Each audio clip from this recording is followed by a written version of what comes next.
And there it says we're live. Welcome, everybody. It's Tuesday night. It's just a little bit past 9 o'clock. We were trying to get some special guests situated and overcome a few last-minute technical bugs. Now, I've been informed, as you guys saw probably earlier tonight, that Google and Hangouts and YouTube have been having some issues maybe all night. So we don't know for sure what kind of gremlins we're up against, but everything is working, at least for now. We're here. You're here. Welcome. Glad to have you. So real quick here, I see that the chat's already getting kind of lively over on the YouTube side. On the gun channel side, looks like we've got whopping 2 people out there. We've got David and we've got Snob's wife. So welcome to you two over on the gun channel side, unless I just need to refresh. That hasn't been keeping refreshed for me. Who do we have here on the YouTube side? Snob's wife, Calaveras, and Gun Loving Grandpa were all first. So congratulations on that 3-way tie. Sandhills Sweetheart is in the chat, and of course she's beside me as always. Patricia's out in the chat and in the panel. And who else do we have? Blitz is here. Agorizer's here. Mike is in the house. Ozzy Osbourne, Jason Stewart, Joe Ziola. Who else am I missing? Calaveras is out there. I already said your name, didn't I? And as people come through, we're probably not going to get a chance to say hi as you come in because we don't want to interrupt our guests. But of course, my beautiful bride is taking roll, and so she will give me the list at the end, and we'll make sure we mention everybody that we saw. Now, if you are watching on gun channels, then we can see you out there. Gary's in the house. Blitzkrieg is over there now, too. If you're on YouTube, we don't know that you're here unless you comment. So go ahead, make a comment. Let us know you're here. If you're new, let us know that. Tell us where you're watching from, because we always want to know who our new guests are out in the chat. So we will say hi to people again, like I said, later on. So tonight we're going to talk about something that is very, very important. And I don't know that I've ever been part of or stumbled across a live chat that actually covered this topic. So I'm not saying that we're the first. I know that we're not. But I'm very, very happy to have the guests that we have tonight that know something about this. So real quick here, on our panel, we've got Kingpin himself, David Bowling. We'll let you have a chance to say hi. Hey, good evening. Thanks for having me. Absolutely. Absolutely. And of course, it wouldn't be a 2A Tuesday chat without Travis P11, smiling face, being here. Oh, yeah. Hey, man, appreciate the invite. Thank you very much. Even though we can't see your smiling face, which is weird because we can see a lot more of your face lately. There it is. I kind of look like a smaller version of Night Strike, actually. That's very true. Scary how true that is. All right. So like I said earlier, we don't have as many people on our panel tonight because we just want to give our guests a chance to actually do most of the talking and let us know. This is one of those things where we don't know what we don't know. So that's why we found some people that do know the stuff that we need to find out about. So we will let these two introduce themselves before we get into the meat and potatoes here. If you've been watching 2A Tuesday very long, then you probably have seen one of these faces a time or two before. We have Patricia Harrold. She is not only the president of Nebraska Firearms Owners Association, but she also is an instructor, at least the lead instructor at Incendio Firearms Training. So we will give Trish a chance to say hi and introduce herself a little bit. Hi, good evening, everyone. I'm speaking on behalf of myself and the members of the Nebraska Firearm Owners Association. Glad to be here tonight. I'm really excited about this topic. I think it's really important for all of us who may ever have to face a self-defense situation, that we are prepared and equipped with the information we need to positively handle the aftermath to the best of our ability. Yes, absolutely. All right, and welcome. Always a pleasure to have you with us. And then a new face to the chat, and we're picking up still. I thought we had it fixed, but we're still picking up a little bit of mic noise. So probably what we'll do, Brad, is we'll give you a chance to talk, and then when Trish or someone else is talking, we'll just, there you go. But for right now, go ahead and unmute. And we've got Brad Peterson, who is, I guess I should let you introduce yourself, but Brad is here on behalf of Heartland Firearm Services and on behalf of U.S. Concealed Carry Association. So, Brad, we'll let you tell everybody a little bit about who you are. Yeah, very good. Thanks so much for having me. I'm really excited to be a part of this. I think it's a great forum, and it's a great topic that we're going to talk about tonight. So, again, yeah, I'm Brad Peterson.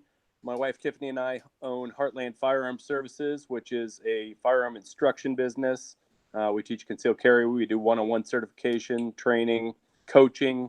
I do firearm appraisals as well for estate planning situations, work with some attorneys on settlement type cases.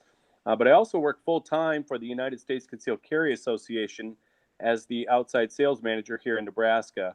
It's a relatively new role for our company, though our company's been around since 2003, actually putting people on the ground in states and cities across the country to help educate and better equip our members to deal with what comes after a use of force type situation. So really excited to visit with you about that tonight, and thanks again for having me. Absolutely, and very, very glad to have you along with us. Hopefully we can develop a relationship where we can see you and have you on more than one time. This how is it that Bogey says it? I think this is the beginning of a beautiful friendship.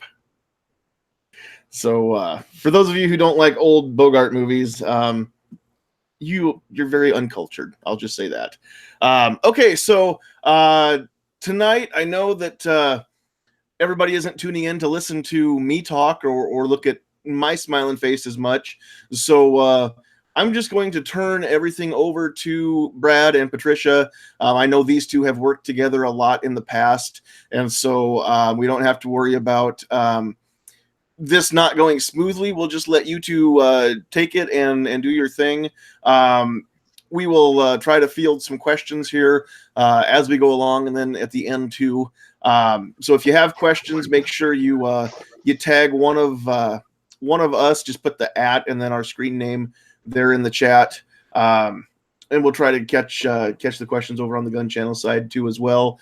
And we'll write down some of the questions so that we can ask these as we go. So without further ado, Trish, Brad, you have the floor.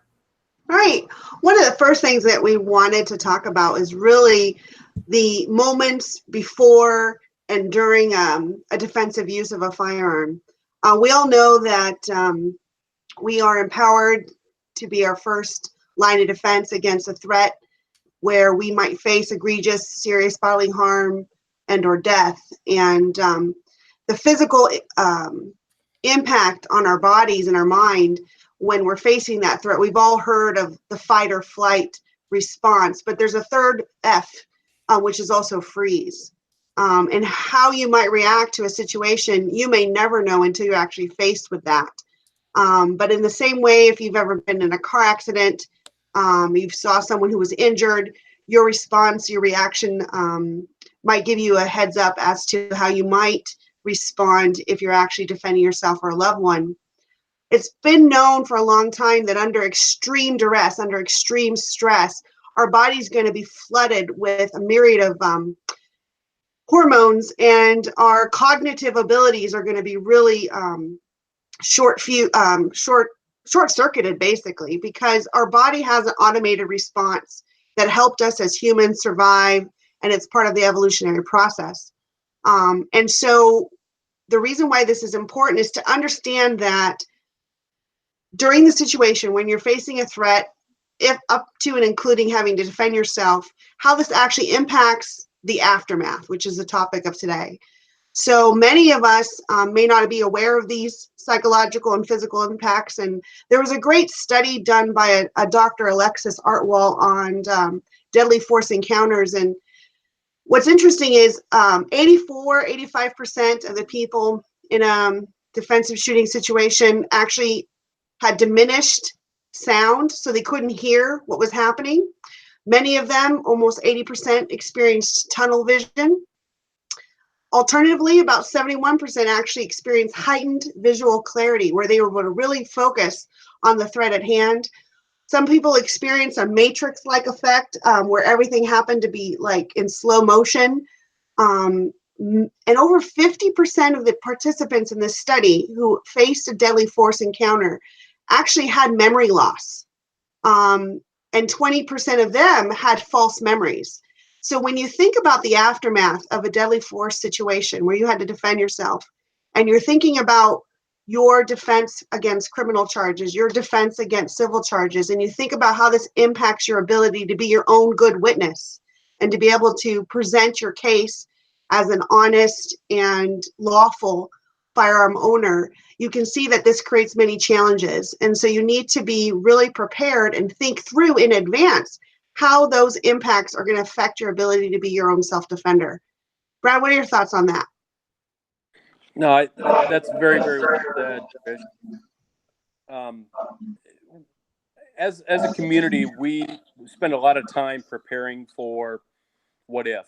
We go to the range, we train, we research holsters, we research gear, we research guns, we do all this preparation, walking around in public, ready to defend ourselves. But really, there are very few resources when it comes to if we actually had to take that step and defend our life or the life of one of our loved ones. And it's something that's incredibly hard to prepare for. Like you just mentioned, all the diminished physical capabilities, the sensory loss, the memory loss, the false visions, all of those things are very, very difficult to train for. And I think what's important is that we have a way that in the aftermath of an event, we protect ourselves from doing anything to harm ourselves, if that makes sense. We certainly want to cooperate with authorities. We certainly want to assist them in their investigation.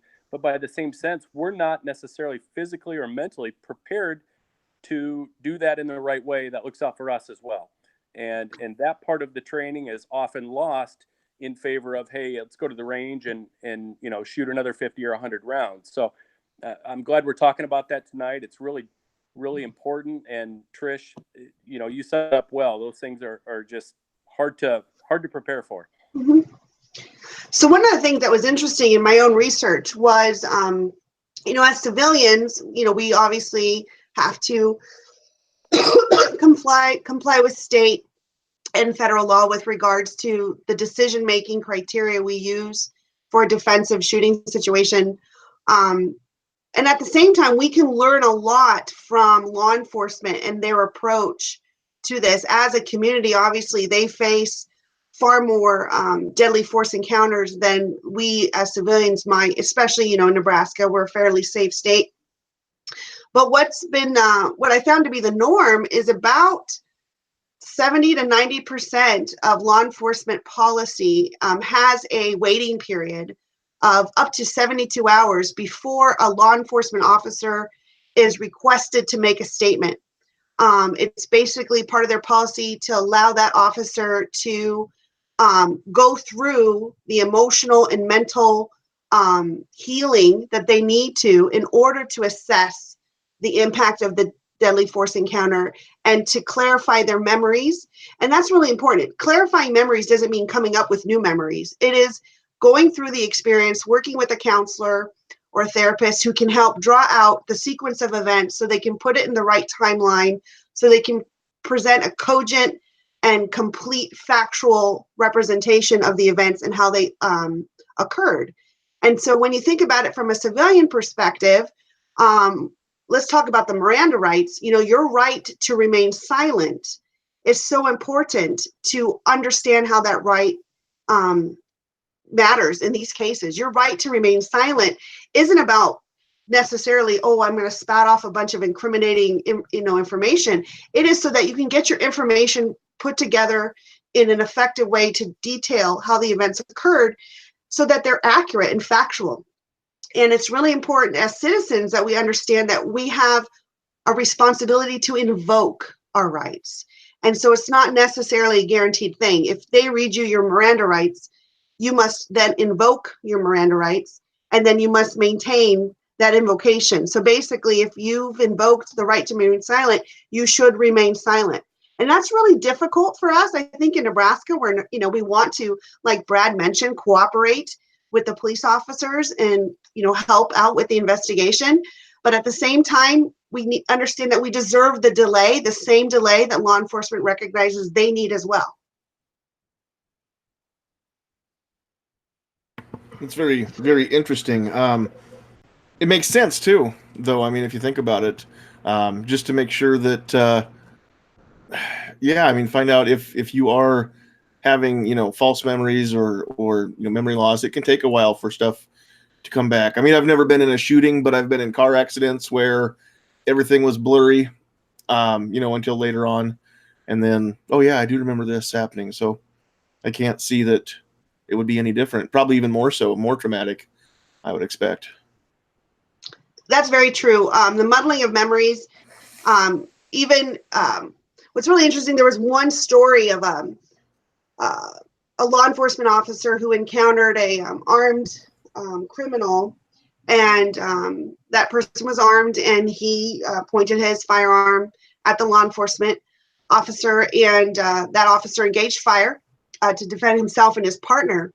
And during the event, and during the therapy, the police officer mentioned, I saw what I thought were cans of beer flying past my face while I was shooting, but the cans of beer had federal printed on the bottom of the cans. And that's just an example of that heightened visual clarity. He was actually seeing his cartridges ejecting out of his firearm while he was firing, and he could read federal on the bottom of the cartridge. But Wow. in the moment and under that duress, his mind warped that visual cue, and he thought they were cans of beer. So those are some really interesting ways of how these actually, put into context. Like, what is it really like to have false memories and strange visual sensations when you're, facing something under duress? So. Yeah. Brad, did you have anything you wanted to add in there?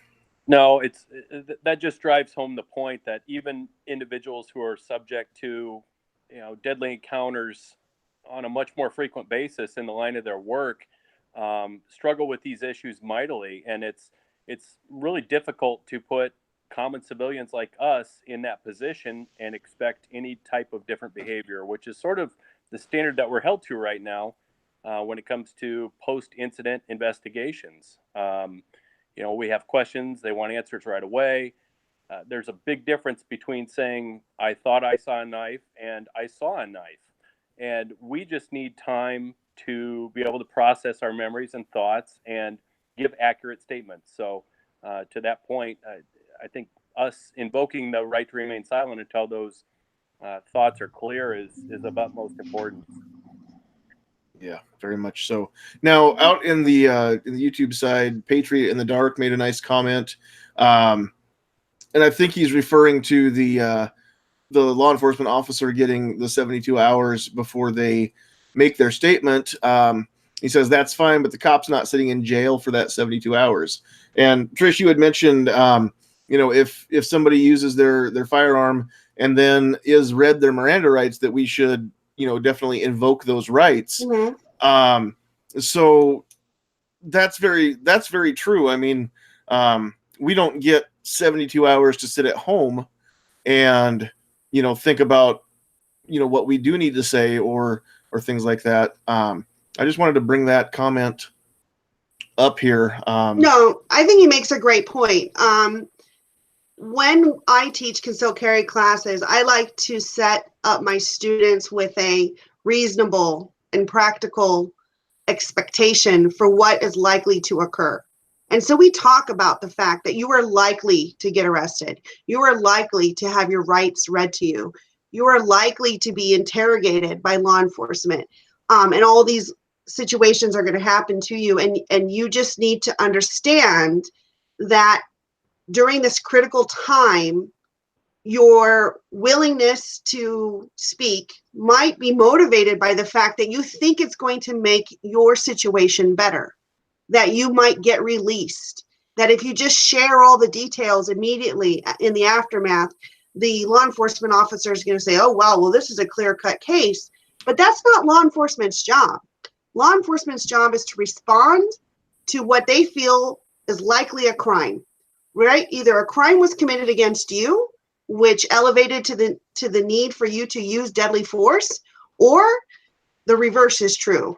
You chose to use deadly force and you weren't an innocent party.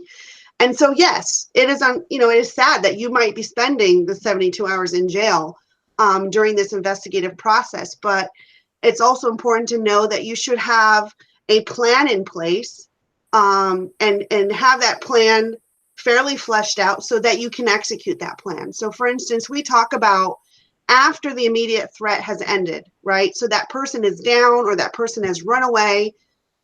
First and foremost, you need to assess, are you still in danger, right? Were you in a part of town where the person who threatened you might have friends nearby? So we talk about the fact that you may need to immediately retreat to a safer area, right? You're not leaving the scene. You're immediately retreating to a safer area. Once there, you need to check yourself, okay? We've just gone through a horrific event. You may not even know you're injured. They may have a knife or they may have a gun. I don't know how many times law enforcement have had to throw 16, 20 or more rounds at a perpetrator to stop their threat, and that perpetrator doesn't even realize they're shot, right? So you in that state might also be injured and not know it. So you're going to want to check yourself, make sure you're safe, make sure you might not, need emergency first aid, whatever. And then there's a series of phone calls you're going to make. You need to make the first one to 911. And this is whether you've actually had to shoot or even just bring your gun out of the holster in low ready or high ready and brandish it to stop the threat. You need to be the first one to call 911. And this is important because you're the innocent party and you have nothing to hide.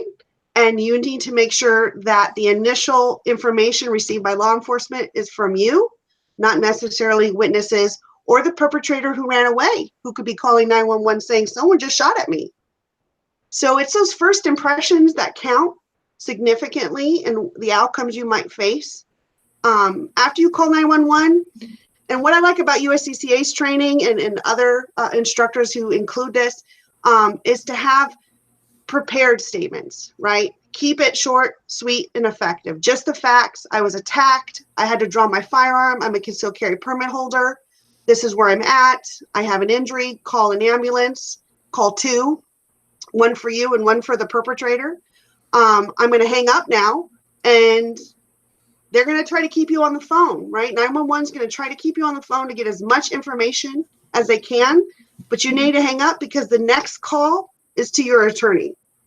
And if you don't have an attorney in your phone, you haven't assessed who might be a good person to defend you, you're making a big mistake. That's one of the things that you can do proactively. Take your time and find someone who can be a good representative. Brad, what else would you add to that? I would say for sure, thinking through in advance, should the need arise, who would you be able to contact immediately that could be your ally, that can look out for you, that can be there to address your needs. When it comes to especially answering questions to law enforcement, your advice on the 911 call was well said. Everything you say is being recorded, and it's important to be short. It's important to be concise. Give a description of yourself. I was attacked. I feared for my life. I had to defend myself. Please send police, send rescue squad. And as Trish said, hang up. You're not offending anybody by hanging up. You've given them the pertinent information they need to respond to that call. They'll dispatch the proper authorities. And then when they arrive, be ready with what you may or may not say at that point. And like Trish said, have an attorney or legal representation arranged in advance. Certainly that is a benefit of services like ours through USCCA. But as an instructor, when I first started off, I was telling my students, hey, look, have an attorney's phone number in your phone so you have somebody to call. Well, that's great. And the attorneys will be happy to answer that call, but more than likely, they're going to want some sort of retainer or fee paid up front before they're going to be able to help you respond to police. They're not going to do it necessarily as a favor to you. So it's so crucial to have that thought through in advance. It's probably the most crucial step of being, especially a concealed carrier in the state, is what would you do if you actually had to use your firearm to defend your life? Awesome. And real quick here, I didn't establish this when we started the chat, but I just want to point out to everybody that even though Brad is a rep for USCCA, he's not here tonight to try and gain members or try and I guess recommend USCCA over any other insurance. That's not why he's here tonight. He's here mostly as an instructor. I just felt that I would be remiss if I didn't mention that as well. But now my wife and I recently became USCCA members ourselves. It is a great organization. We've looked into a lot of them, and there's a lot of good ones out there. But I just want everybody to understand that that's not why we brought Brad here, and that's not what he's trying to do. This is in no way a paid endorsement or anything like that. So, all right. So I've got a couple things I want to bring up here. John Brown Productions out there in the chat had mentioned the first one who calls in is the one the cops believe, and I've heard that before. I've got a couple other things I want to mention, and then I'll turn this back over to you two. Now, again, keep in mind I've never been in this situation. I'm not an attorney, and I've not spoken to any attorneys about the topic. A lot of the knowledge that I have gotten, I've tried to just kind of pick up over the years of listening to TV programs or videos or YouTube or whatever from other instructors. And I think the name Clint Smith is one that a lot of us recognize within our industry. Clint knows what he's talking about, I think, as a whole. Some of the things that I've heard Clint say, I'm going to bounce off the two of you and just get your take on some of the things that I've heard that he has recommended over the years to his classes. The first thing that I've heard him say is when the cops show up, insist on pressing charges, even if you're, sure that you have ended the life of what we say the perpetrator, the suspect. Make sure the cops understand that that person attacked you. You want to press charges. You want them cuffed and arrested and read their rights. Just because, again, the person in the cuffs is considered by many juries to, that goes a long way in the court of public opinion, I think, a lot of the time, and a few other things. And then another thing, and it's this, Patricia, you kind of had said this, I think, a little bit too, in not so many words. I've heard Clint tell people that you need to say three things when the cops get there. You tell them that you are in fear for your life, ask for your lawyer, and then again, like Trish said, shut up and stop talking. So I want to let you two comment on those things. So go ahead, Brad. I don't think necessarily either one of those courses of advice are incorrect. I'm more in favor of the less I have to say and the less I have to remember to say, the better. When it comes to, demanding that the police handcuff and press charges and arrest, I don't know that I'd be able to clearly express those words in a moment of high stress. I can certainly say I was in fear for my life. I had to defend myself. I want to visit with my attorney before I answer any more questions. I can remember that. I can train for that. But getting too technical in what you demand of the police at the time of the immediate aftermath, I think is challenging for some people. So I don't think either statement's necessarily wrong. I'm more in favor of simpler is better in that case. Very, very good. All right, Trish, what were you going to say? Well, I concur. We look at trying to help, like you said, make the impression known that I was the innocent party, right? So that perpetrator attacked me. If they were armed, you want to definitely discuss that with what arm were you threatened with. Was it their fists? Was it a knife? Was it baseball bat? Was it a tire iron? What was it? You want to point out where that evidence is, right? Because here's the thing. We want to help them not miss any critical evidence. So if the things like what they were armed with got thrown down, it's in the bush next door to you, you want to say they were using that. You want to keep it short and sweet. If there were witnesses, you may want to point out, and those people were here, right? Because again, you're the innocent party. So you would assume that those witnesses are in your favor, and you can point out those were witnesses. And the next thing is, I've spoken with or left a message with my attorney. I'm going to wait until he or she arrives. I will give you my statement and sign a complaint. So in the same kind of thing that you were talking about, I want that person arrested. I want to file a complaint. That's really important, whether that person is down or not.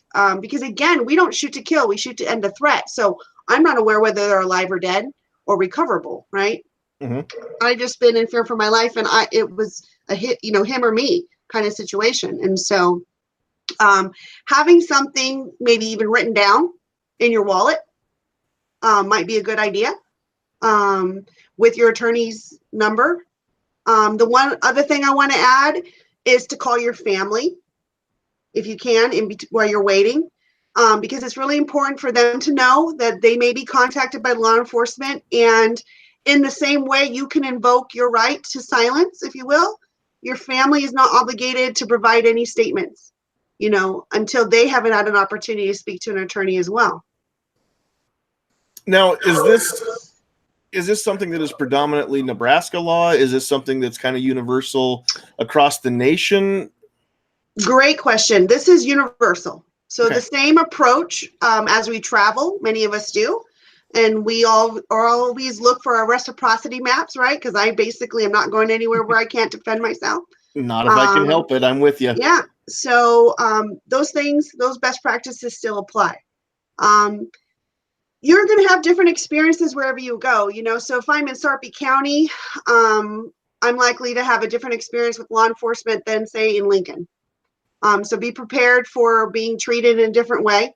And of course, the circumstances matter as well.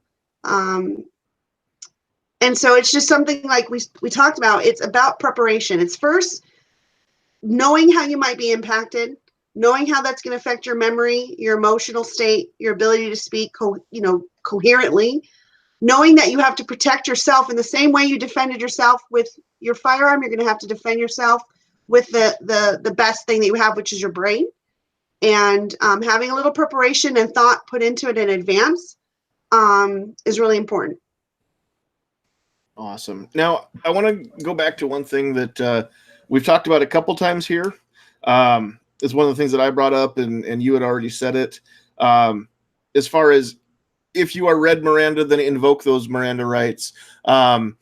Otherwise, even if you're not read Miranda and you're not arrested, again, you've both said kind of less is more.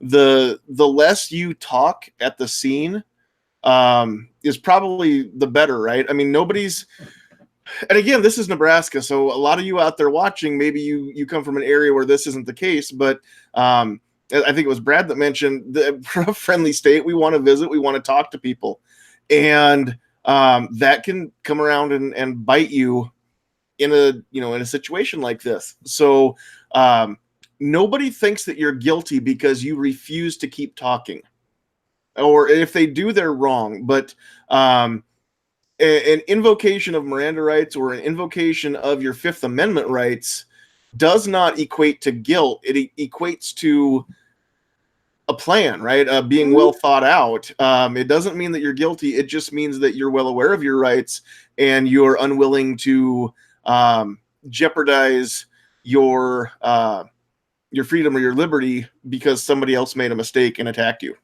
That's critical. I mean, I love our country. I think we have some of the best systems of government and the best criminal justice system in the world. But we know that we're dealing with human beings, and human beings are not perfect. There's bias, there's different levels of expertise, competency, all those kinds of things.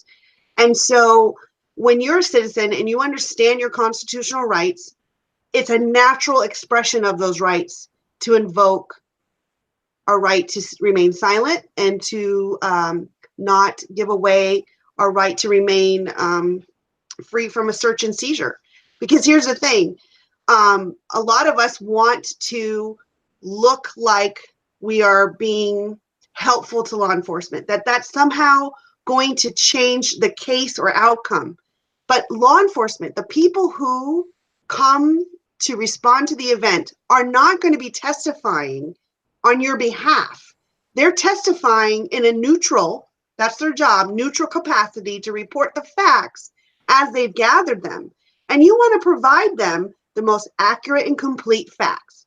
And so when you think about it, you are doing them a better job if you retain those rights, you remain silent, you recover from this horrific, mentally impactful event, emotionally impactful event, because they work with the prosecutor, right?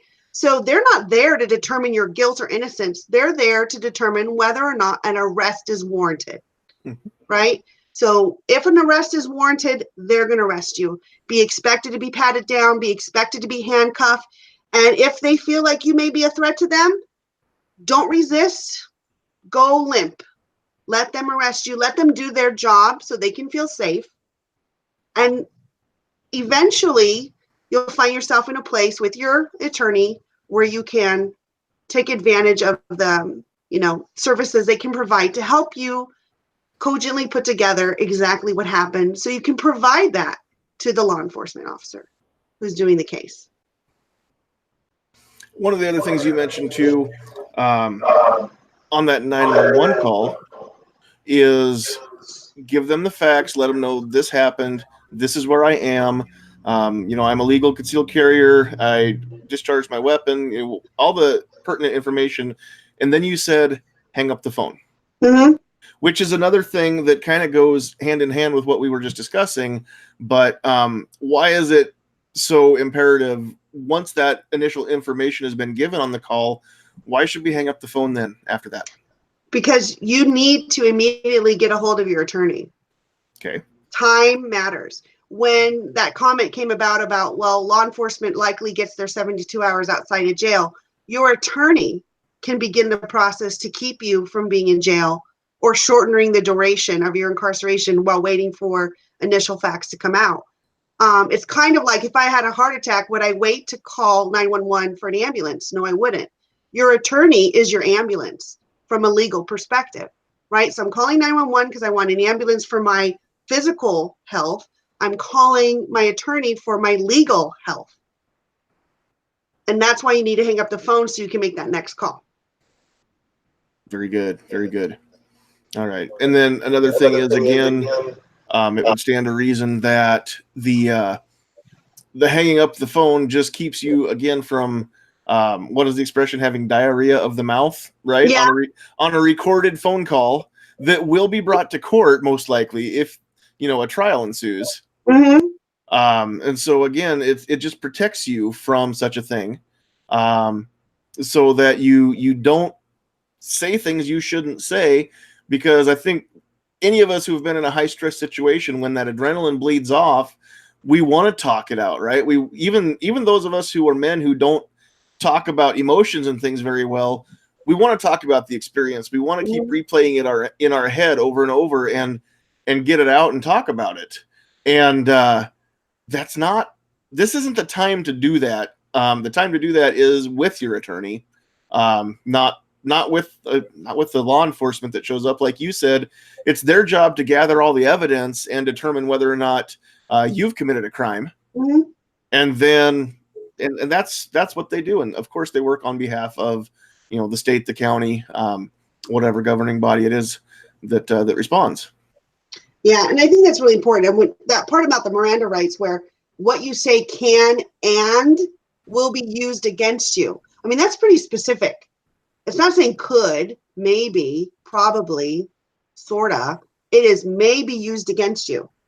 And that's why during the process, as you're processing through the events, the facts will come out, but how you'd relay those facts. So you made a great point. I thought I saw a knife is very different than he was armed with a knife, right?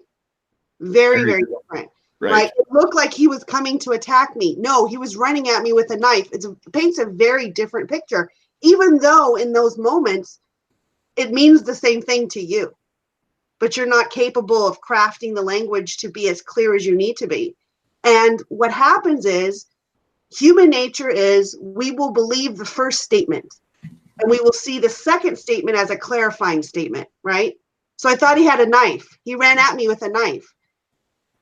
So it's just human nature. We're going to believe the first thing. And so it's important to understand that it's human nature. Sure. And real quick, out in the chat, we've got some people that came in late. Neither of our guests is an attorney. They're both certified instructors, NRA certified, and I believe USCCA certified. And Brad is a representative for USCCA, but we're not here selling any one particular carry insurance. Although after doing the research and doing a lot of thought, my wife and I recently decided that having carry insurance is a worthwhile investment. So that's just me talking. We're not here selling any product for anybody. But I think it was 9mm out there in the chat was asking.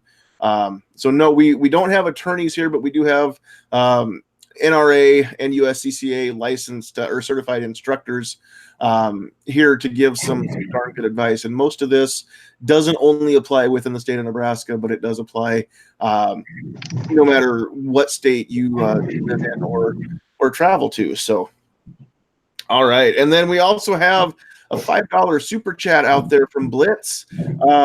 We can get to this here in a little bit, but I just want to address the question before I forget. So I'm going to give you guys some time to think about this, and we'll come back to it here towards the end here. Blitz wants to know, for both of you two, do you think it would be easier to defend a normal pistol or rifle used in a defense situation as compared to an AR or AK pistol with a brace on it? Which I think he's just asking about, all of the, I guess I should say people on the left or all the gun grabbers that want to take away, these scary guns that look like something that Rambo would use. So you don't have to answer now. We'll come back to that, but I did want to pose the question before it's off my screen and I forget that Blitz gave us that super chat. So thanks, Blitz, for that. Okay, so now that I've interrupted myself, where were we? We were talking about keeping quiet, not running your mouth. What else do we need to know as far as the process, either beforehand or afterwards? What else do I not even know that I don't know, I guess? Well, I think the one thing that I've been researching lately is farther than the legal and civil and criminal experience you might undergo. So thinking about it from this perspective, so I'm a veteran. I have served in the Air Force, and now I'm a defense contractor by day, firearms enthusiast by night. And civilians need to understand that post-traumatic stress disorder can impact us. You don't have to be in a war zone. You don't have to be in multiple defensive violent encounters to experience significant PTSD. So beyond having an attorney that you've vetted, if you're, and like you mentioned, I'm a guy, right? And you're not interested necessarily in talking out your feelings all the time. Mental health will matter really, really importantly. And so having someone on hand that you can call, a therapist who has expertise in post-traumatic stress disorder, might be somebody also to have on hand, because you're going to need to talk it out. There's going to be a ton of different emotions. You're going to go through all of them. And some of them may shock you and some of them may not. But all of them are normal. And helping you create a plan for yourself to recover mentally and emotionally from this aftermath is just as important as criminally and civilly. Those are the things we always worry about because we worry about going to jail. We worry about losing all of our assets, our family being impoverished. But it's a horrific thing to go through. And that person who may not have killed you has now permanently changed your life, right?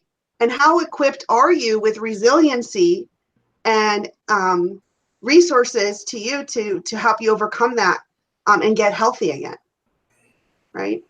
So that's another thing I'd like to add. Absolutely. And we've had on more than one occasion on 2A Tuesday, we've had discussions about mental health, and we've even had Michael Sodini from Walk the Talk America join us in that discussion, and hopefully we can get those folks are always welcome again. It seems like whenever we talk about things like PTSD or depression, anxiety, any kind of mental health issues, everybody seems to really respond well, both live in the chat and then after the fact too. Those chats seem to go really well. So I know that's an issue that is, it's not only at the front of everyone's mind, because every time you turn on the news, somebody somewhere has, murdered people with the firearm, and one half of the people are saying the gun is the issue, and the other half of the people are saying mental health is the issue. So that's one thing. But I think that if we all actually put our cards out on the table, there's not very many of us who in some way, shape, or form aren't facing something, whether it's post-traumatic stress or anxiety, depression, any number of things. I think that that's part of being human. So it's good to bring that up. I'm glad that you did that. Real quick before I lose track of this question, Seven Wonders heard that USCCA is no longer going to insure people in Washington State. Brad, can you speak to that? Is that anything that's happening? It is happening. It's Washington State as well as New York State, and the root of the issue is whether protection through USCCA constitutes insurance. And there's issue with those states' insurance examiners who have cast enough doubt upon our industry as a whole to make it very difficult for us to continue to do business under our present ways. I know that's a confusing answer, but in Washington, our members that aren't residents of Washington are still protected for acts that may be committed within that state. But for Washingtonian residents, we're not able to continue their membership under our current framework. Now, we're working very, very diligently to modify the framework so that we can re-extend protection to those residents. But right now, Washington and New York State are the two states that we're not able to extend memberships to their residents. All right, good to know, and good to know that it's not anything that is it's not anything that the good guys are just pulling the rug out here. It's all the red tape, obviously, and the stigma of just being a gun owner, which we all know. Most everyone in the chat and everyone in here in the panel are gun owners, and we all understand that we are stigmatized. People who don't own guns or don't like guns, they all think that just because we own them, we must be criminals and have intent to commit crimes. We all know that's BS, but it's sad that the red tape has to mean that only 48 out of 50 states actually can get coverage from at least one of these organizations. I'm assuming that will probably spill over to every carry insurance, whether it's USCCA or any of the rest. So that's not cool. I hadn't heard that yet. So yeah, Rob D. New York Outcast.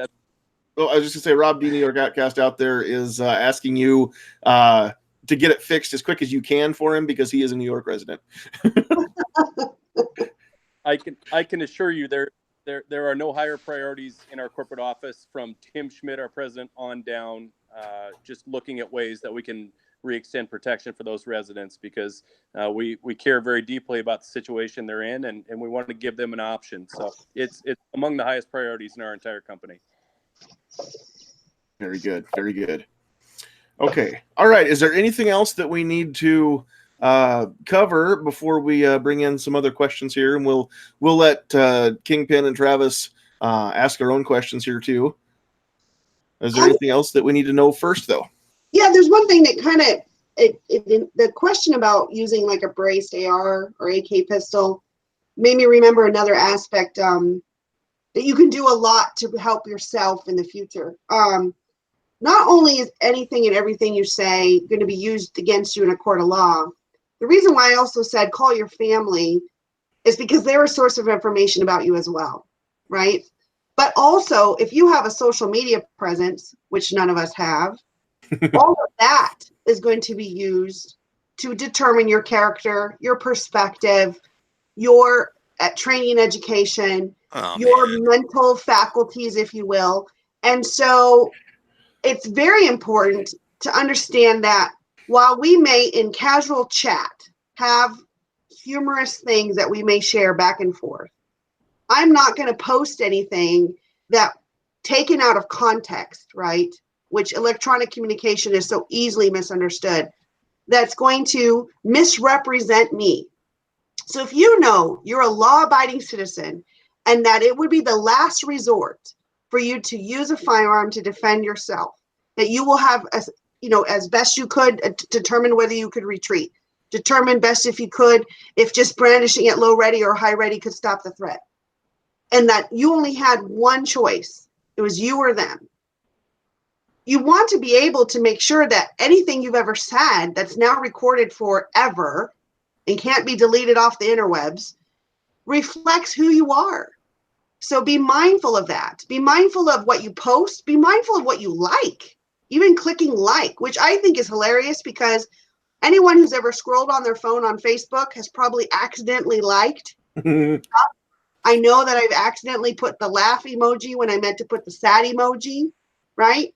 And all those little tiny examples of who you are could be used by a fairly effective prosecutor to try to paint a picture that you're some wild and crazy gun nut who just couldn't wait to use their firearm in a defensive shooting situation. So you talked about the stigma. It's so important to have a good attorney. Why is that? A good attorney who understands firearms and understands the firearm community and can understand why would a person want and or need a braced AR or AK pistol? Okay, well, there are people who have physical ailments where that brace provides them further support, greater accuracy, those kinds of things. Transportability, storage. There's many practical reasons why anyone would have this type of firearm. There's also the love and joy of shooting, right? So when you think about why someone wants any of these new fangled things that you can put on your AR or have a brace pistol or whatever, how you reflect that in your communication about that particular firearm. Like, this is fun to shoot. I am a gun enthusiast. I enjoy shooting. So to me, it's no different than having a Corvette or other high-end sports car that can go 280 miles an hour. We can't go 280 miles an hour legally, but I can still drive it going, 60. Why do you need that Corvette? Because I want it. I'm a Corvette enthusiast, which I don't have a Corvette. I would love that. But you have to be able to be prepared to articulate in reasonable terms why any of these different configurations that we place on our firearms, whether it's for competitive shooting, for hunting, I work with women all the time who have arthritis and weak hand strength. So a lighter trigger press, we're constantly doing trigger work. It's not to make them go full semi-auto. It's to allow them to press the trigger and be effective getting their, hitting their target. So that's the kind of preparation you need to put into if you happen to have some of these unique devices that somebody might try to twist into some evil black gun. As a gun owner and a gun enthusiast, a gun aficionado, I can't think of a term that makes my blood boil faster than the fully semi-auto. Not when you use it. When we use it in jest, it's funny because it's sad, and it's sad because it's funny. But yesterday there was a full semi-auto revolver in a story. Oh my God! Wow. Wow, that's 30-round ghost clip. That's interesting. Yes, it probably had a stripper clip. Okay, all right. 80% hand grips. All right. So Travis and David, what questions or comments do either of you have that we haven't already brought up tonight? David, do you want to go first? Oh, please go ahead, Travis. All right.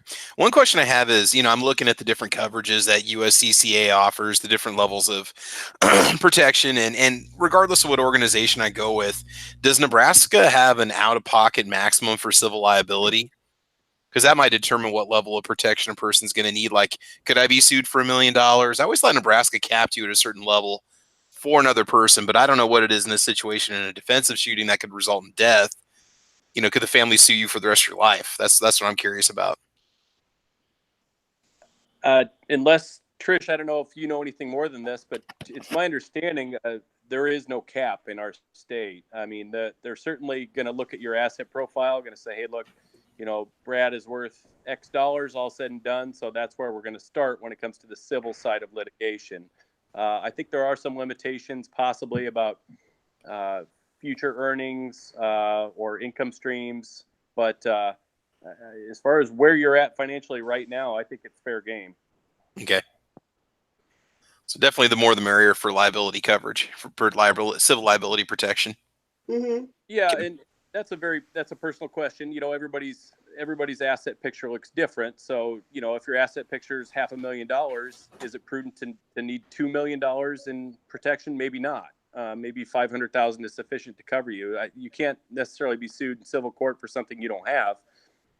So I guess everybody's a little bit different when it comes to that. But yeah, definitely get protection to cover yourself for what you're worth.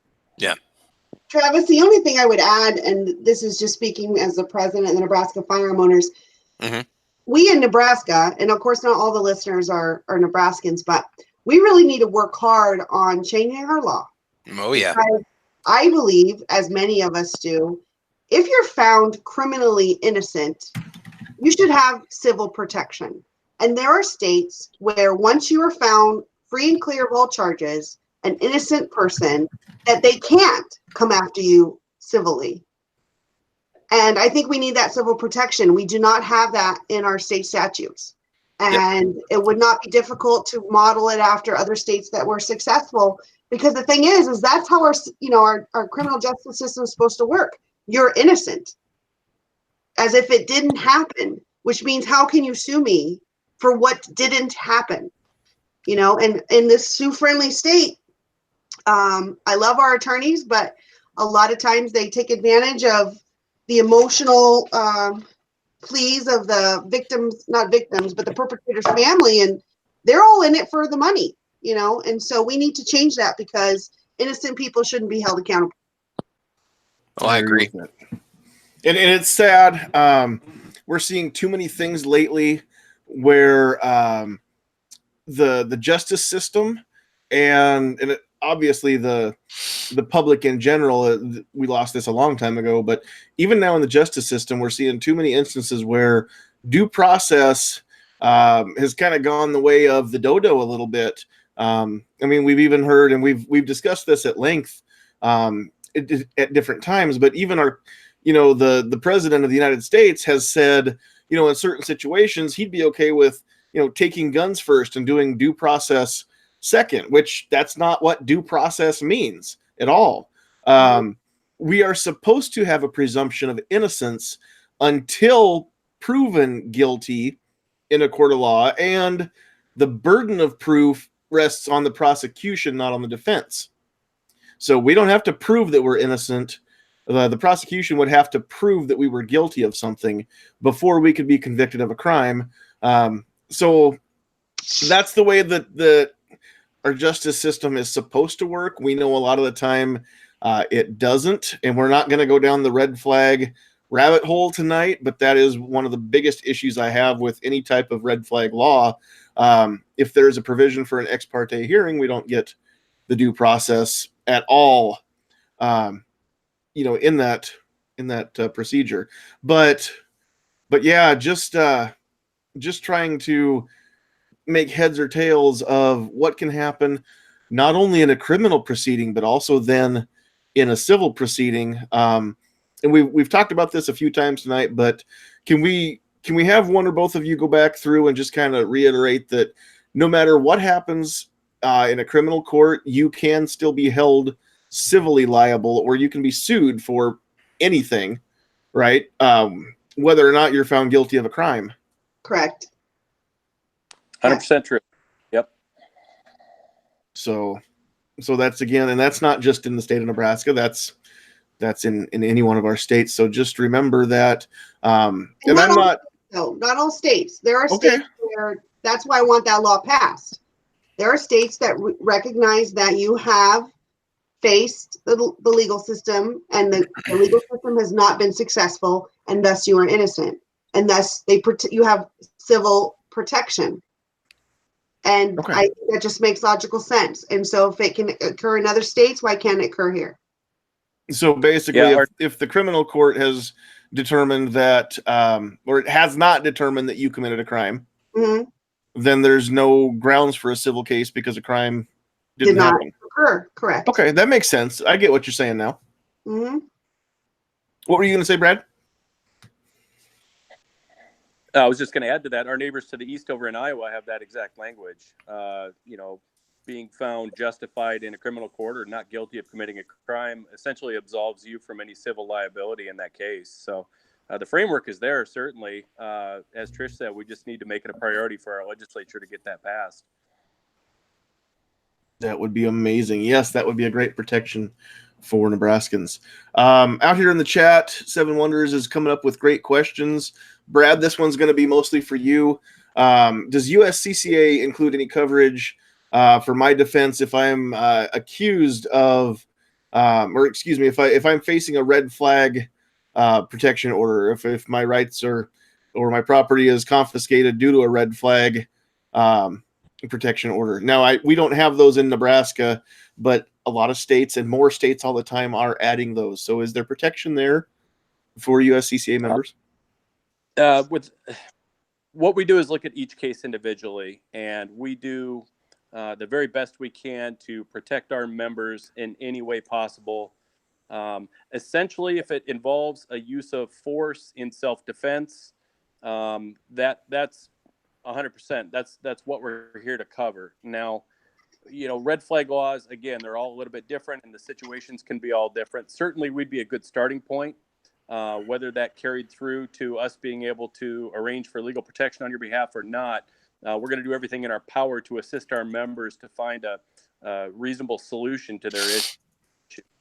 Okay. So keep in mind that having concealed carry insurance, whether it's USCCA or any other organization, the main purpose of such insurance is to help protect you in the event that you draw your firearm and have to use it to defend yourself or your family or those who are with you. So carry insurance doesn't necessarily spill over to covering you for any kind of gun laws or any kind of gun legislation, right? Yeah, that's correct. It's not going to cover, illegal transportation of a firearm. I mean, we're here to, again, protect our members for use of force in self-defense. And it's not necessarily just a firearm, at least in our case with the USCCA. It could be any legally possessed weapon. So back to the question of a braced AR, in the court of public opinion, that's evil and scary and everything else. Why would you need to own that? But in the law, as long as you're legally able to possess it, it doesn't change the framework that the law, the standard that they have to use to try to prove that you were not justified. So having that type of protection, and it doesn't require necessarily even discharging a firearm, like Trish said earlier. Pulling a firearm and holding it at low ready to end a threat is still brandishing a firearm, and you're going to need some legal protection to help answer those questions of why you did what you did and why you were justified. Very good, very good. So let me ask you this then, because you brought up a point that I hadn't considered before, because I'm thinking firearm in my mind this whole time, but any legally possessed weapons. So let's say that we've got someone who is not a licensed concealed carrier, doesn't have a firearm, but maybe maybe there's a person who has pepper spray. They're in a jurisdiction that does not has an outlawed pepper spray, and somebody confronts them maybe in a parking garage, something like that, and they end up using their pepper spray. Would that still apply? Would there be coverage there for defense of if that suspect decided they wanted to retaliate and press charges or something like that? Yeah, how does that work? As long as it's a legally possessed weapon, at least under the terms of our membership, we would certainly afford protection. And I mean, that can apply to fists. It can apply to a baseball bat. Maybe you got a golf club in your trunk. That's what you're using to defend yourself in the face of deadly force. And it can be inside your home as well. Maybe it's a kitchen knife. We as gun owners automatically jump to that gun. But there are probably as many, if not more, use of force defenses with non-guns than there are with guns. So, that any range of legally possessed weapon of opportunity would be protected through membership with us. Okay, good. All right, perfect, and that's good to know too, because that hadn't crossed my mind before. So, so maybe someone else that's watching or listening to this, hopefully we're being educational too, and hopefully people can learn a lot about things that they hadn't thought about before. Again, most of us have never been in this situation, and Lord willing, we never will. But it's still good to know, what are we going to be up against? What are we potentially going to be doing, facing, saying, not saying, doing, not doing, things like that. So awesome. All right. 9mm has another great question. Does the coverage cover everyone in the house, or just the individual person who is listed in the coverage? So if I'm a member of the USCCA, is my household protected, or just me? It would be your household inside the four walls of your home. So, for instance, myself as a member, I have a teenager at home. If somebody broke into our home and he needed to use force to defend himself inside our house, we would extend protection to him under my membership. The operative part of that being inside your home, obviously out in public, walking around, in order to be protected, that individual would need to have their own membership. But yes, it's covered inside your own home. Okay. Now, inside your own home, and I know it might sound like I'm splitting hairs, but just in case somebody has this question, because here in within weeks past recently, I've heard somebody mention this. I don't remember if it was on 2A Tuesday or on a different chat, but more altercations will happen outside in front of your house than they will inside your home. So does that inside my home, does that cover my property, or just what is within the walls of the house? Like if I'm in the backyard and somebody is walking, down the alley and an altercation begins, I shouldn't say me. If I had a son, would that extend to the whole property, the front yard, the backyard, or just somebody kicks in the door and decides to break into the home itself? Were you talking on behalf of the member themselves, or on behalf of one of their family members? Family member, I guess I should say. Because as a member, I know that I'm covered wherever I go. Right. As long as I'm not breaking any laws. Right. I want to be 100% clear before I answer that, because, as I think of property, I have a home in the city with a small lot, but property could extend to a 10,000 acre ranch out in the Sandhills. So I want to be 100% clear before I give a definitive answer to that. Which is one of the reasons I was asking, because I came from the Sandhills, and my family still has a ranch out there.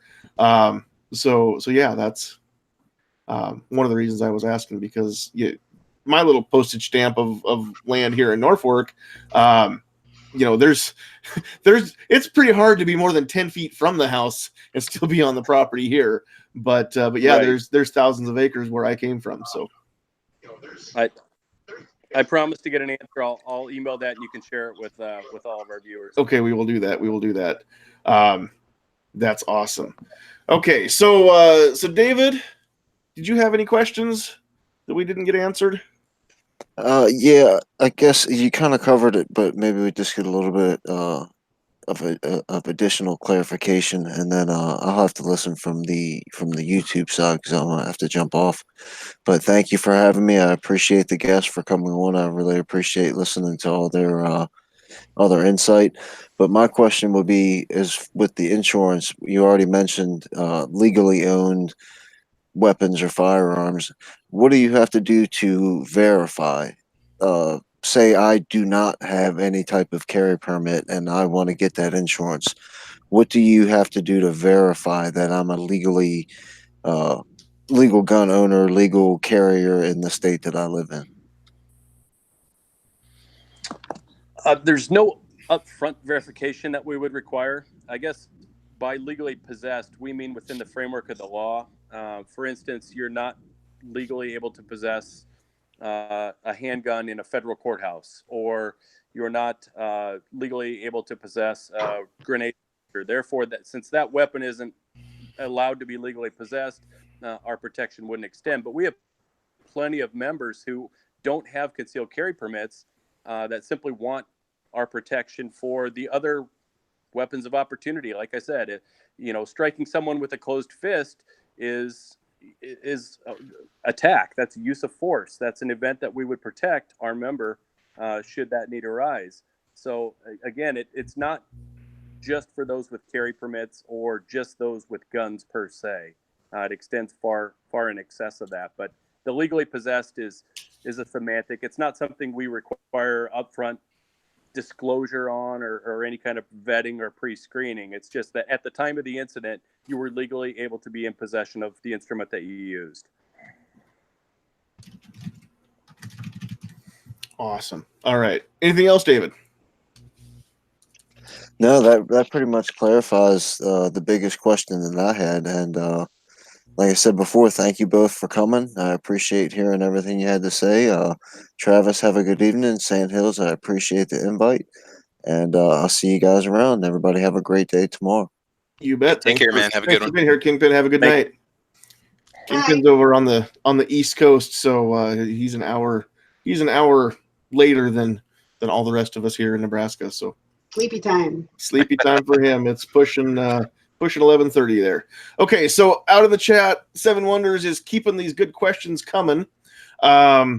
He's wanting to know about trying to prevent a crime or protect a third party. So basically being a good Samaritan. If you see somebody getting mugged in a Walmart parking lot, or if you're, in a convenience store, and you come out of the bathroom and you see that the clerk has somebody holding a gun on them, instinct would tell him to help, but would that be a good idea or a bad idea?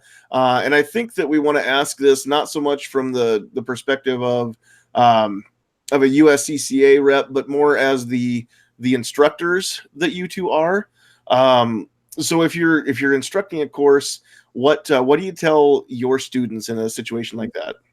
I think that's an excellent question, and something that you need to reflect on in advance of being in any situation, right?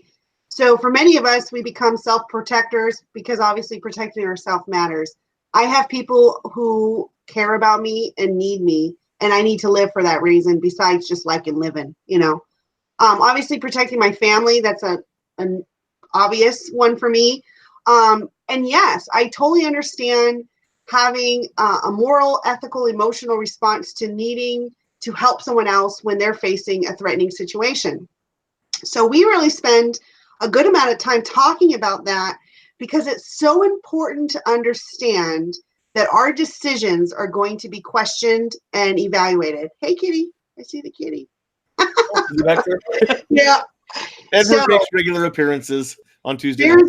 There's a story I tell of a concealed carry permit holder who walks around the corner of a building and he sees an altercation. There's a man and a woman. And at the moment this CHP holder turns the corner, the man has a knife in his hand and the woman lunges at him and the man stabs the woman. The concealed carry permit holder draws their firearm and shoots the armed knife-wielding man who just stabbed this woman.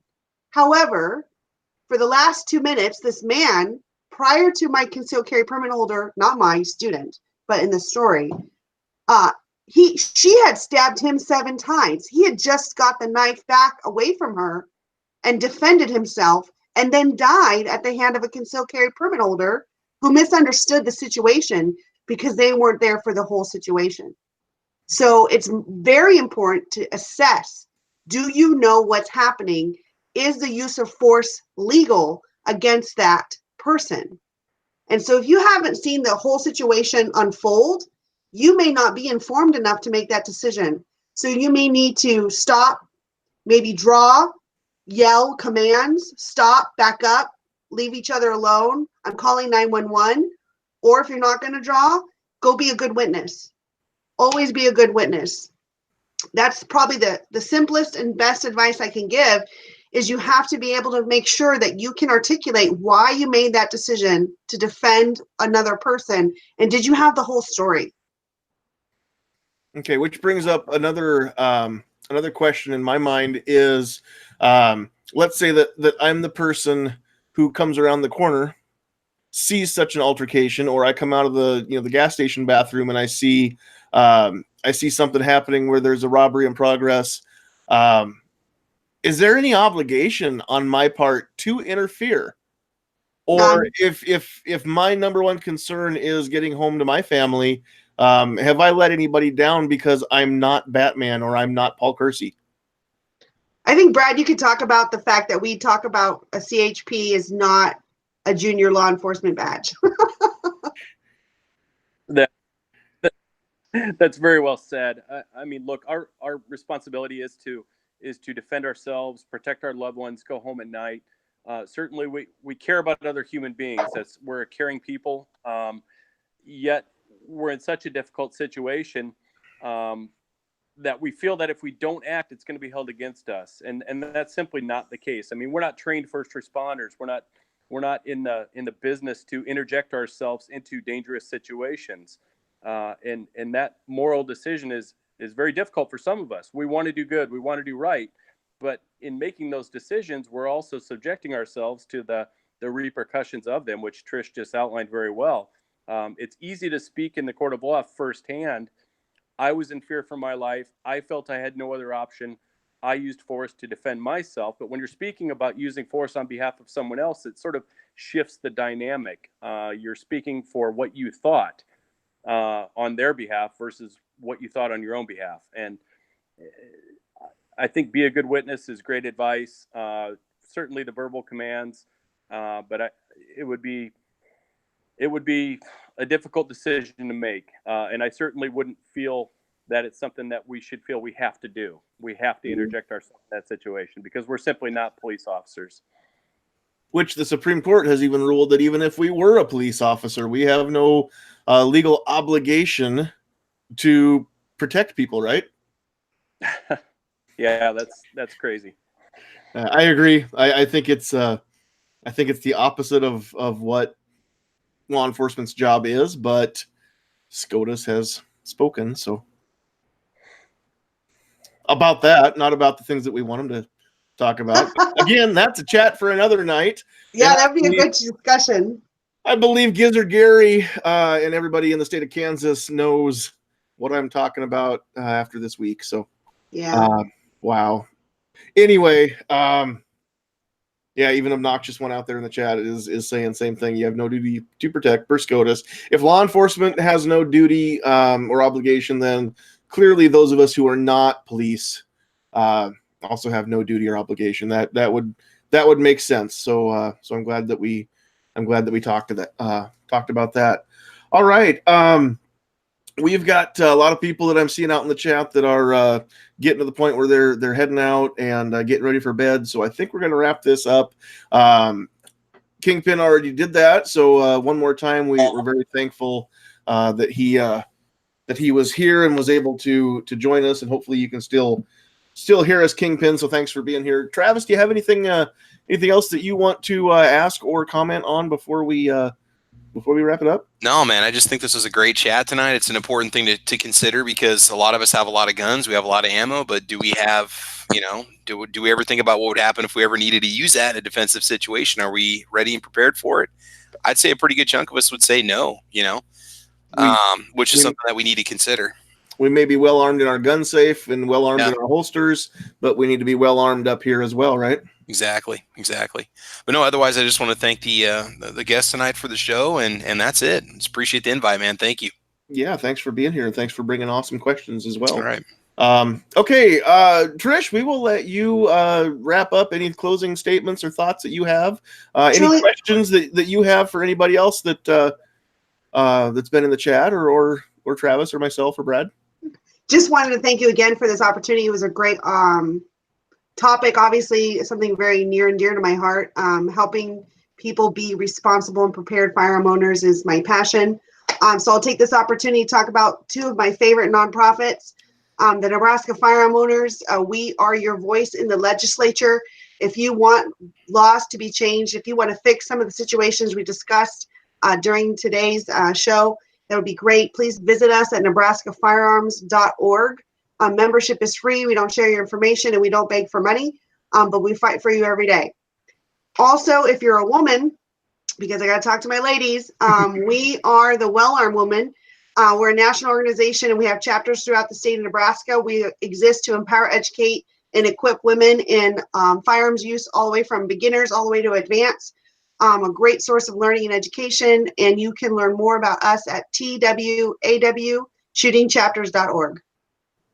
Excellent, and I can attest, not as a woman, but How do you feel like that today? You feel like that today? Oh man, I feel like a woman.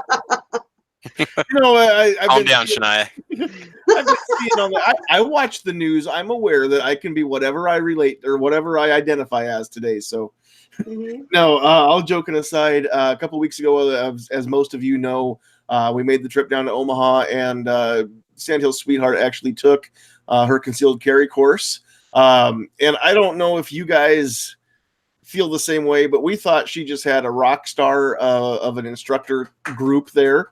She's applauding in the back here.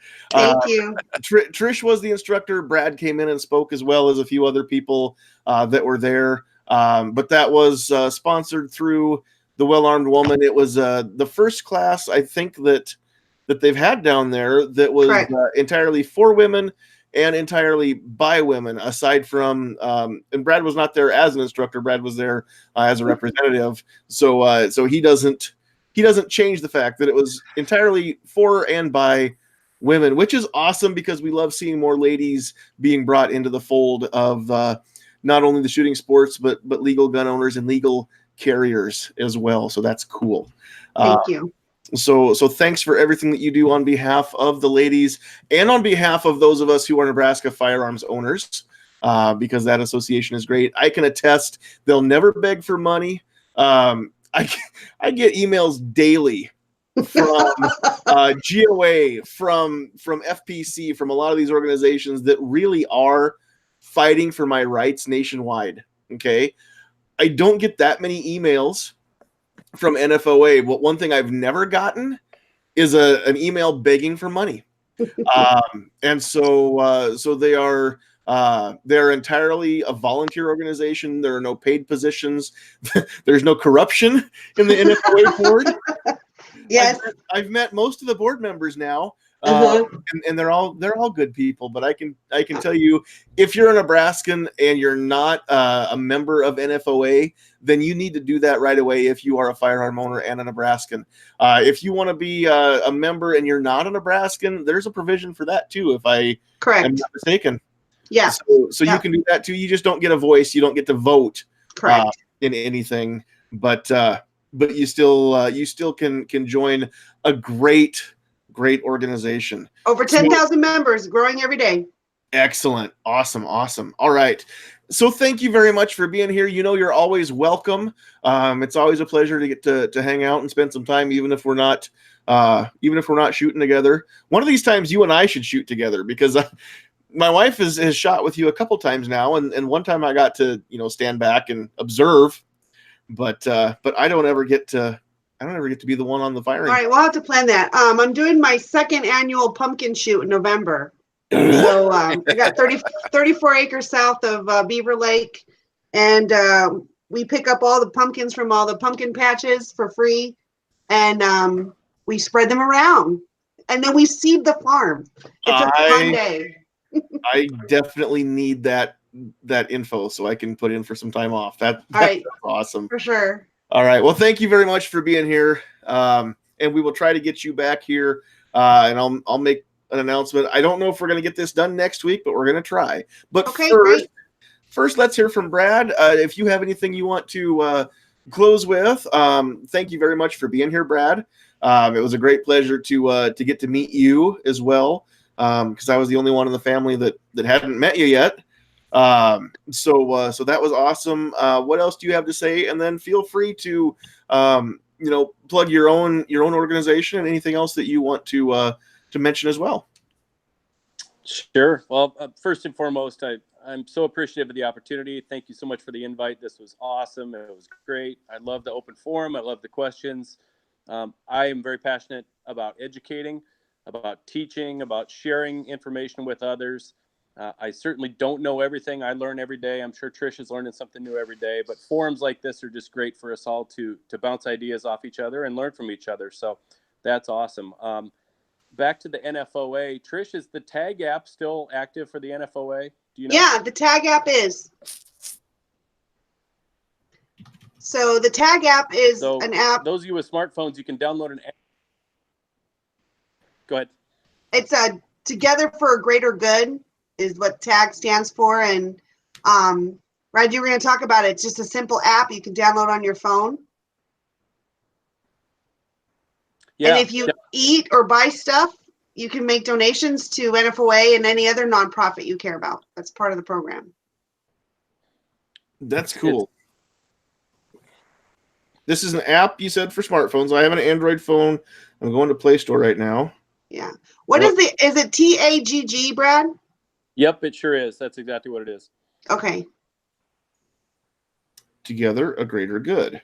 All right. So let me see if I can get this to show up on the camera. I don't know if I can get the camera to pick it up. All right. Oh, there it is. That's what it is on the Play Store. So you need to be searching for the little orange icon with the little white tag. I don't know if I can get the camera to focus in on this anymore.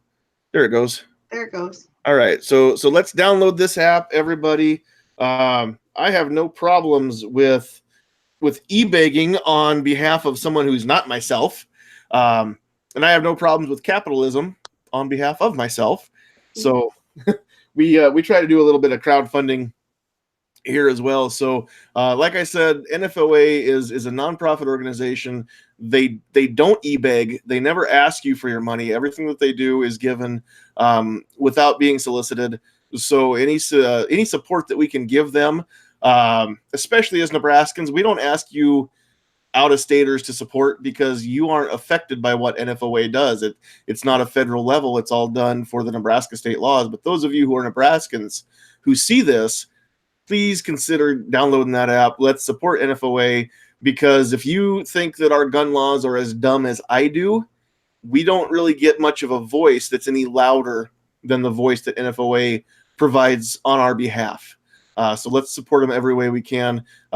Financially, show up. And I know, Trish, you've mentioned this before, but whenever there's a bill that is being debated on the floor, it seems like there's always 3 or 4 times more people that are anti-gun that show up to testify than there are people who are pro-gun who show up to testify.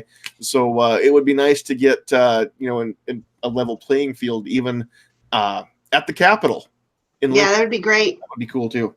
I'm really glad that Brad mentioned tag, because the benefit of tag is it's not your money. It's it's the restaurant or the store's money. So a portion of your sales gets donated by the store to NFOA. And what's nice about this, I like to go to maybe not so gun friendly places and tag. So, and talking about getting involved, I just got invited. I just remembered I just got invited today. I think it's the weekend of 4th of July. So near 4th of July on Saturday, there is a libertarian rally for civil rights. And I'll be speaking on behalf of the Second Amendment. So, and where is this happening? This will be at the state capitol from 11 to 3. More information will be available. We'll post it tomorrow on the Nebraska Firearms Facebook page. I think I might even have that day off. That might be worth looking into. Yeah, that'd be great. My scheduling department, because she's the brains of the operation over here. Everybody who knows us knows that. So all right, Brad, we kind of cut you off a little bit. Is there anything else that you wanted to add in before we sign off? Again, no, just thank you. Certainly encourage anyone that has questions about USCCA, anything involved with membership. We are truly a family of members, and we do our very best to make sure all questions are answered, and I'll be a great resource for those that are here in the state of Nebraska. Even if you're not in Nebraska, feel free to reach out. I can certainly get your question directed to the right person, and it's just something that I'm very passionate about, is planning in ahead for the aftermath, and this company aligns real well with that belief I have. So thanks again. Had a great time tonight. Absolutely. And for those of you who are watching on the YouTube side, we do have in the description of this video down below, we have a link to Incendio firearms training, and then we have a link to Heartland Firearm Services. I didn't put the USCCA link up there, but if somebody wants to find you directly, Brad, as far as USCCA, where does one go to find you and talk to you about that? Yeah, on Facebook, my page, I have a page at Brad Peterson, USCCA, SON on the last name. And you can certainly get in touch with me through our website, Heartland Firearm Services. They coexist very well. So any method of contact is fine. Facebook Messenger is the most efficient, but okay. Excellent. Yeah. So yeah, you can always go to the contact us page. And I believe if anybody wants to get a hold of you, Trish, then they can also go to incendiotraining.com and contact you there. Yeah, and on Facebook as well at Incendio Firearms Training. Excellent. So very cool. We definitely want to be able to get you guys some plugs there too for your businesses, for your websites. That's one of the best parts about being a guest is I have you on to help more people find this chat and be interested. And you come on to not only tell us what you know, but to have hopefully more people find you and become familiar with who you are and what you do, each of you. So we try to make this as symbiotic as we can. All right. So we will wrap everything up. And once we sign off, Brad, since you're new, you don't know this, but once we sign off, don't hang up yet. Because once we're no longer live, we can still hang out and talk a little bit before we say goodnight. So don't hit that hang up button right away. But I want to go through and thank everybody who showed up on the gun channel side. First of all, we had Snob's Wife, we had David out there, we had Gizzard Gary out there. Who else do we have? Blitzkrieg 2003, John Brown Productions.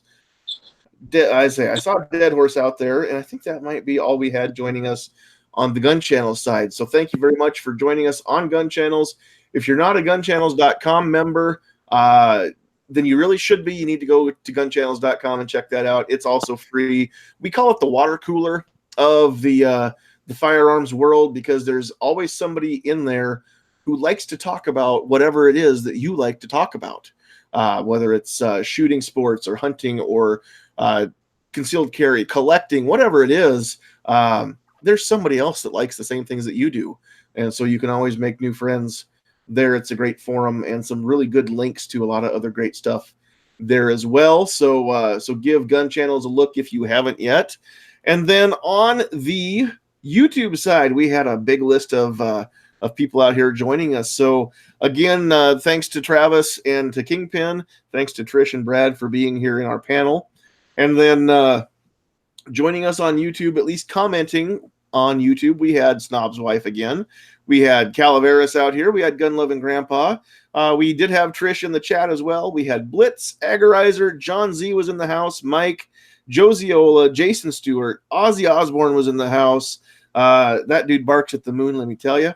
And he makes a darn fine leather holster too. The Poor Conservative, Travis P11 doing double duty. Weston Probst, I don't think I've seen that name before, so welcome, Weston. Gizzard Gary holding it down in the chat. Hill Climb was out there. Vanessa Kitty, Blue Steel, Patriot in the Dark, Midnight Range, Rob D, New York Outcast, the Tennessee Gun Guy. Jason Stewart made the list twice, so you must be twice as cool. D-Temp was out there. Travis T. Is it Sicko or Cisco 316? Let's see here. Psycho, maybe? Psycho, maybe? I'm trying to make sure. Yeah, I don't want to murder anybody's name, but sometimes the screen names are kind of fun. We had Blue Steel. We had John Brown Productions there as well. Joe Smith was in the house. Dead Horse was there too. We did have Tack Daddy. Kevin was here for a while. Seven Wonders. Ghost Tactical made an appearance. Zippy was out there. 9mm. That is Midnight Range's much better half. Double A was out there. Keith Gregory. I did get your super chat, Double A. I saw it, and thank you. I just didn't call it out since you didn't actually have a question, but we did get that, and we do thank you. Keith Gregory, Vash Matrix, and then 7 Kinky Wonders. And I don't think I read off Kinky Sphincter, but I did see that name out there too, which is it's just fun to say. My favorite one is Mr. Taurus. His first name is Clint Taurus. That one's fun to say too. Yeah. It's like Beavis and Butthead all over again. I love it. Nobody asked you. It is pronounced Psycho. Okay, thanks, Psycho. I see what's going on now. Makes sense. All right. Thank you, everybody, for being here. Without you guys, we don't have a chat. So thanks for tuning in. If you like what you see us do and you want to support us, you can go over to patreon.com/sandhillshooter and check us out there. We are going to be organizing a few extra perks for those of you who want to part with some of your hard-earned money and send it our way. But we do not ask for any of that stuff. We don't require it. We understand that you work just as hard or harder than we do to earn your money, and so you do what you want with it.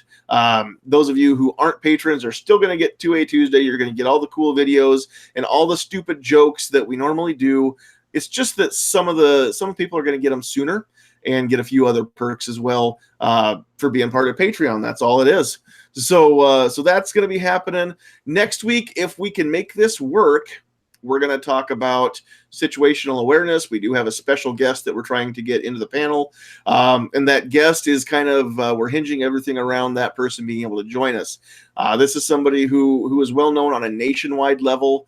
And so they're a very busy person. We want to make sure that we don't take time out of their schedule until they're ready to give us their time. So stand by. If we can't get to situational awareness this next week, we'll get to it as soon as we can, but we want to wait until we have somebody that knows a thing or two because they've seen a thing or two.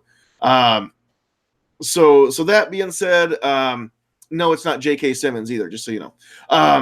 So that being said, thanks everybody for joining us. Have a great rest of your week. Make sure you go check out Caliber Corner Thursday night, 5 o'clock Central Time over on Travis P11's channel, because he's got some stuff happening over there talking about the used gun buyer's guide this week. And part 2, man. Part 2. Volume 2. Volume 2. Yeah. So the 2.0 chat. So exactly. Check that out as well. And again, thanks everybody for being here, and God bless you. And what is it, Travis? Adios, Felicia. Bye, Felicia.